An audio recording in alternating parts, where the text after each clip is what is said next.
তুমি মহান। তুমি চাইলেই আমাকে ক্ষমা করে দিতে পারো। তুমি চাইলেই আমাকে পূর্ণাঙ্গ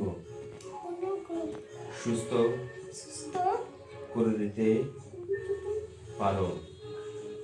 আমি যেন পড়াশোনা করে নিজের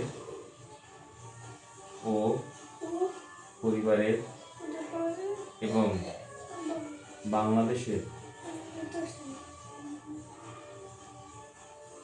উপকারে আসতে পারি। আল্লাহ ইসলামের জন্য আমাকে কবুল করো, যার জন্য আমার সুস্থতা দরকার। আমিন।